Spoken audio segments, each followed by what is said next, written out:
Je suis docteur Mohamedou Muntaga Diallo, enseignant-chercheur à l'Université Cheikh Anta Diop de Dakar et consultant de l'OIM sur la gestion des frontières.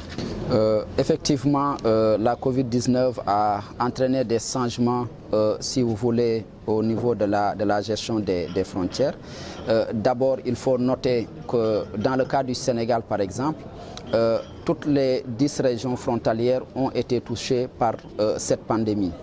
Et donc, il y a eu des conséquences du point de vue économique d'abord, puisque la fermeture des frontières a entraîné l'arrêt d'un certain nombre d'activités, notamment le commerce transfrontalier qui est très développé au niveau de ces régions frontalières. Il y a eu également l'arrêt des activités de transport, notamment le transport fluvial, si on s'intéresse à la région de Saint-Louis.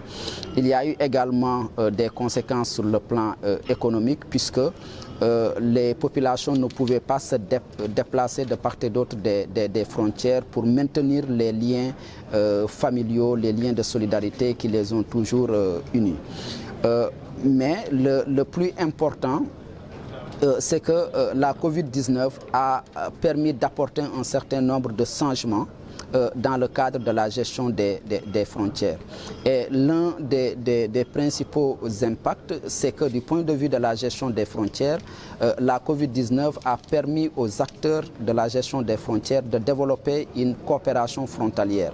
Si vous voyez dans le cas de la région spécifique de Saint-Louis, il y a un comité régional de sécurité qui a été mis en place et élargi aux acteurs de la santé, et cela a permis aux différents acteurs impliqués dans la gestion des frontières, que ce soit les autorités administratives, les forces de défense et de sécurité, mais les acteurs de la santé aussi et les autres acteurs économiques, de travailler ensemble dans le cadre d'une coordination qui est intégrée. Donc ça, c'est un élément très positif.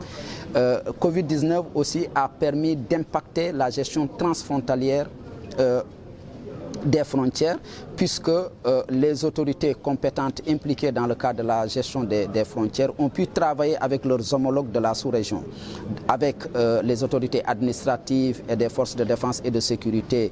Pour ce qui est de la région de Saint-Louis, par exemple, il y a eu des collaborations entre les préfets de Kaïdi en Mauritanie et de Matam côté Sénégal, entre aussi les forces de défense et de sécurité en termes d'échange d'informations, etc.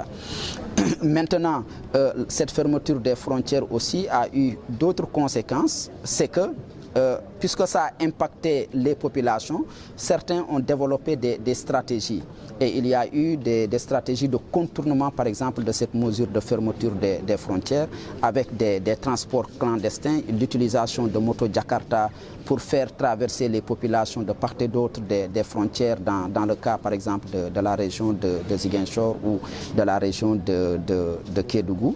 Mais aussi l'utilisation, la traversée clandestine du fleuve en dépit de l'interdiction, n'est-ce pas, de circuler, qui a été développée avec donc des pirogues clandestins, qui a permis aux populations de dépasser la frontière de part et d'autre.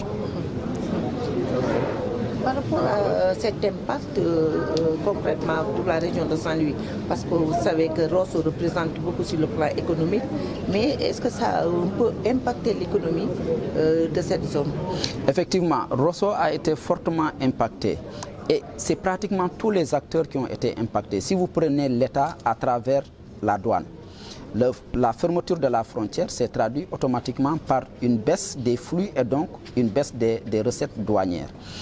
La fermeture de la frontière au niveau de Rosso a entraîné l'arrêt des activités de transport fluvial, mais aussi du commerce transfrontalier au niveau local, et ça a fortement affecté les populations.